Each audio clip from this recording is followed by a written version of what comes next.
Heinemann Podcast is a production of Heinemann Publishing. Heinemann is a provider of resources written by real teachers for real classrooms. Heinemann values teachers as decision makers and students as curious learners. We invite you to discover the path to lifelong professional learning at Heinemann.com. Heinemann is dedicated to teachers. I'm Brad from Heinemann. On today's podcast, poems are teachers. Author Ludwig VanDerwater says poems can do everything and allow us to become who we are. Amy says there is magic in poetry, and that magic translates into teaching. She says once we can get past the idea that poems are in their own little world, they open up a world of possibilities in the classroom. Her hope is we can infuse everything with poetry. Amy doesn't just wish this, though. She's written us a way to actually do it. In her latest book, Poems Are Teachers, How Studying Poetry Strengthens Writing in All Genres. Amy's energy about poetry is infectious, and that comes through in our conversation. Later on in our chat, Amy shares a few selections of poems from her book, but we started our conversation on how poems can open up learning. Well, one thing I have found for years and years and years is that no matter who the child is, no matter how old the child is, no matter how strong of a writer he or she perceives him or herself to be, they all love poetry. And sometimes children don't have a chance to explore poetry, or they only are writing acrostics or really, really funny poems, or poems that follow a super, super specific form, like I am. So what a poem can do is it can just open a door, I think, to, wow, I have some freedom here, and I can write about anything. I could write about something I believe deeply, or something that really happened to me, or I could explore my sort of silly side. And then once you're there, like once students are writing lots of poems, you say, this thing you did in a poem, like you used repetition here, you could use that in your information piece too. Like you can bring the same techniques in little suitcase, from one genre to the other. And I think one of the things that is true in a lot of places in writing instruction is that we compartmentalize. Like we say, this is narrative, and this is opinion, and this is information, and this is poetry, which we're going to ignore. But really, the things that writers do, the techniques that writers use, they do thread right through, no matter what genre they're writing in. So I think poetry is a way to introduce different techniques, and then to see, like, oh, how do poets do it? How do information writers do it? How do narrative writers do it? And all that. Why do poems sort of get misunderstood in school? I mean, how can we bring them in a way so that they're better understood and so that they're used more? That's a really interesting question. I think about this a lot because I think most people either feel like I love poetry, it's an important part of my life, or I'm sort of nervous about poetry. Like I don't feel like I get it. Maybe I had an experience where I was forced to analyze and I didn't feel like I analyzed properly, or I was reprimanded for not figuring out what the poet really meant. So there's that. But then there's also sort of a sense sometimes of, well, poetry has to be a certain format. So we have to give children a structure, or that it's almost like a closed passage. Like I'll give you the first part of every line. And so sometimes I think people either feel nervous about poetry, or sometimes people feel like poems have to be funny. So I love funny poems as much as the next person, but they're just one slice of the poetry pie. And so sometimes if someone does have a perception that poems are supposed to be funny and they're supposed to crack kids up, and that they maybe don't explore the whole range of human experience, which is why I love poetry, because whoever you are in that moment, there's a poem to match it. I just had, in the past 2 weeks, a little girl come up to me at a book festival who was so excited to come to the book festival. She was waiting at my table to hand me a poem she wrote about the book festival. A teacher who sent me a poem because her husband's deploying to Iraq in 2 weeks, with a repeated line saying, I am built for this. She had told me she's a struggling writer, but she just wrote this poem after this workshop. And then a friend who posted on Facebook a poem on her son's birthday, but her son had died several years ago of a heroin overdose. And poetry, so poems explore everything. You can go anywhere with a poem, but I think if you think poems are just funny, then what happens is, and children think that poems are just funny, then maybe we wouldn't see them as useful tools for teaching writing. They're just sort of like a cute extra. So sometimes poems sort of get that cute, like maybe administrators or some people might say, oh, we don't have time for that. There's not, poetry isn't in the Common Core standard. So like we can't. Or meanwhile, it's in every culture, maybe other than ours, a deeply held treasure. Yeah. How does poetry help students in terms of, becoming better writers and especially in exploring other genres? Well, poems are short, right? So mostly, usually you can see a poem on one page, right? So you can just see there's the poem. It's right on one page. You can read it out loud in one sitting. Everybody can read it out loud together in chorus, whatnot. And then right that moment, it jumps off at you. There's a simile here, or wow, look at the way the poet began and ended the poem the same way, or whatnot. So that's right in front of you. You don't have to flip 30 pages or read a novel or a whole huge text. It's crystal clear. Like I think what poetry does sometimes, I don't know who said this, but it's just the most, it's like concentrated orange juice. It's the most crystallized genre. So therefore you have to, in order to write poetry, strong poetry, you have to be the best of all with words because you don't get many. So because poems are short, you can look at them on one page. You can understand a technique easily. And then once you understand it, you can take it along to something else. So that's... And that length, as you mentioned, it makes it more accessible too. And it's also really helpful because you can memorize a poem. And not that, everybody has to memorize a million poems, but through repeated readings, even if you don't memorize the whole poem, certain lines stay inside of you, and then those rhythms become a part of you, and then they end up, coming out in other places where you don't even expect them to come. Walk through a little bit about how some of the lessons are in the book. Describe some of the lessons in the book, and then some of the accompanied poems with them. Sure. So I've been teaching writing for 19 years. And I've been writing poetry for children for 15 or something.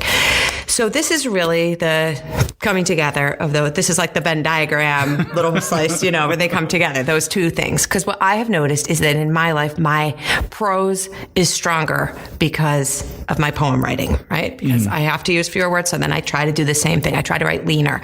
So because I've been teaching writing for a long time, we talk a lot about the qualities of strong writing. We talk about the ways that different people describe what makes strong writing. So writers have to do these same things across genre.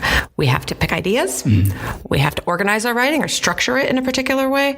We have to use language within whatever structure it is, little snips here or there, descriptive language, metaphor, whatnot. And then we have to begin. We have to have a, enticing beginning and an ending that makes the reader feel satisfied. And we have to title. So these are things that no matter what we're writing, we have to do all of those things. So therefore, this book is organized that way, right? So there's a chapter on finding ideas, and there's a chapter, and then each chapter has several explorations, I'm calling them, that because you could teach them as they are, or you could just take another poem and use it with, or interpret it a different way. But so each lesson has several of these explorations that include a few of the same parts. One, a poem by a contemporary poet. So these are poets who are writing today for children. Some of the poems are brand new for this book. Some are already in other books. So, for example, Kwame Alexander's poem in this book, he was very generous to let us use a poem from the crossover. So some of these poems teachers will know, be familiar with, students will, and some are not. Each of those poems by these contemporary poets stands on one page. Oh, wow. Alone. Thank you, Heinemann, for doing that. So it stands on one page alone, so you can pass it out and children can have a copy. Then after that, I asked each poet to describe whatever that technique is. So let's say the technique is writers can find ideas from looking at a piece of art, or a writer can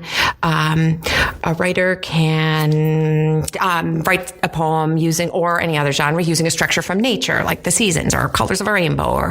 So then I asked each poet to describe, like, why would you do this? Or how do you use this technique? How do you use art to inspire you? How do you use repetition? How do you use simile? Like, can you tell a little about that? So there's a little italicized paragraph from each poet about their own, because one of the things that I learned from Katie Wood-Ray, who edited this book, is that it's very important for children to understand there are people behind pieces of writing. So there's an author, there's a human being behind this poem, and that person is alive right now, and they can tell you about it. So here's a little paragraph paragraph with that author, that poet, telling you how they really did it. So that, I think, is a really important piece. So there's that. And then there's a little bit about me talking about that technique and how you might use, see it in other genres. And then after that part, there are 2 poems by students of varying grades between 1st and 8th grade. So 2 student poems. So every single exploration of the book is set up exactly the same way.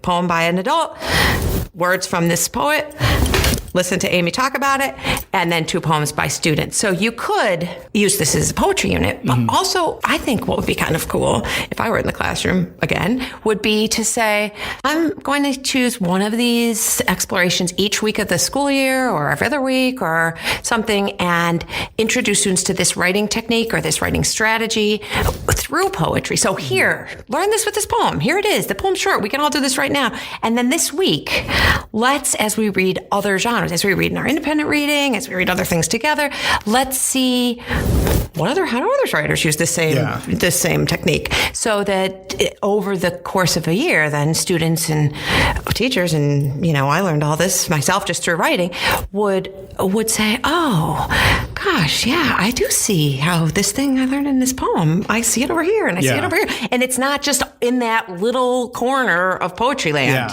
It's every place. So do you want to hear a couple? Yes, okay. Please, that'd be great. Okay, I'll read you a couple. So it's hard to pick. You can see I want to read you all of them, but I won't. Okay, so here, this is a poem. So one of the sections in the book that I failed to mention before is writers also choose a perspective and point of view when we write. So if I want to write a poem about my cat or a story about my cat, I write either about my cat in my own voice. I can write as my cat. I can write about someone else talking about my cat. There are lots of ways in, So this is a lesson about writing in the first person singular. This is a poem in first person singular, which is not the most important thing about it. The most important thing about it is it's a beautiful poem. It happens to also be in first person singular. And that's important, I think, that we don't send a message to students that I'm reading you this poem because it's in the first person singular. I'm reading you this poem because this is a really beautiful poem first. And then later, let's talk about this first person singular thing. But the other thing that's interesting is each of the poems uses a lot of interesting techniques. So we could pull many things to talk about in this poem, but we'll just do that. So this is Alma Florada, and this poem is actually in both English and in Spanish. Oh, wow. But I'll just read you the English and because that's all I know. So the poem is called Bilingual. Because I speak Spanish, I can listen to abuelita's tales and say familia, madre, amor. Because I speak English, I can learn from my teacher and say, I love school. Because I am bilingual, I can read books and libros. I have friends and amigos.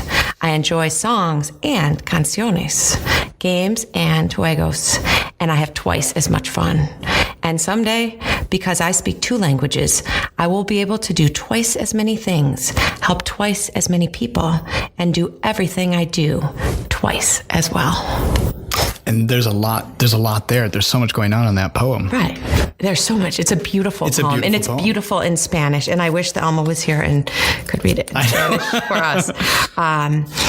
It's important for children who do have 2 languages to have the opportunity to write in both. Yes. The more words you have, the more things you can express. Absolutely. So here's another. Let's see.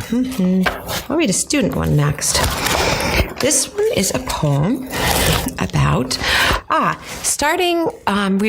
We always have to begin our writing, and so sometimes writers will begin a piece of writing with a shocking or a startling line, just almost wake the reader up right at the get-go. So this is a poem by James, and he's a 5th grader, and it is untitled. I listen as I hear the door tearing off our camp. A huge earthquake hits and we are dumped into an enormous crater. We wait, all piled up as a vanilla white liquid submerges us. We shout in joy as a silver rescue craft lifts us up into a big, dark cave. Crunch. A day in the life of a Cheerio.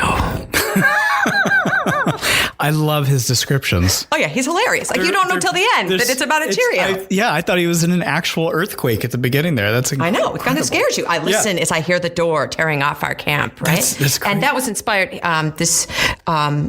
could be inspired too by this poem by Michael Rosen that starts, it's called Still Stuck on You. And his first line is, when first I fell for a banana slug, all my friends would say is ugh. So different startle, but funny startle. Yeah. So here's another one. Here's Naomi Shabnai, who I just love.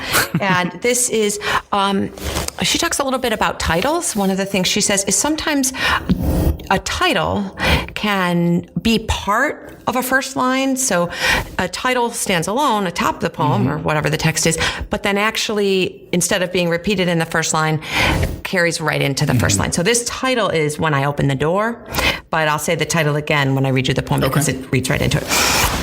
So this is Naomi Shabnai. When I open the door, my mind welcomes me. Huge room. Calm down. Step inside. Inside feels so much cooler than out. Steaming 97 degrees. It's like a grocery store, piled plums and peaches. This door opens by itself. Magic door with a secret eye on me. My memory seems long and curling, shining ribbon on a reel. I feel lucky to live in a world of doors. Downtown doors, doors on the bus folding open, smooth sliding doors on the train, creaky door at grandma's, doors of every minute and day. Who could be bored in a world of doors? Like grandma always says, it's up to you, baby, up to you. Turn the knob, the handle, the latch, the key. My notebook winks hopefully. What will you write this time? I love that one. Yeah. And so a student could just say, I'm going to pick something. Like you could even take that same one, right? Yeah. When I open the door, right. And suddenly you're in a whole new world. Absolutely. There's so and many it brings you there. Somewhere. And you could do it every day and you could open a different door to somewhere else, which is interesting. I'm going to read you one more. This is by a girl named Mercy. And Mercy is fourth grader. Well, now she's a fifth grader, but she was a fourth grader. And this is called Time Gone.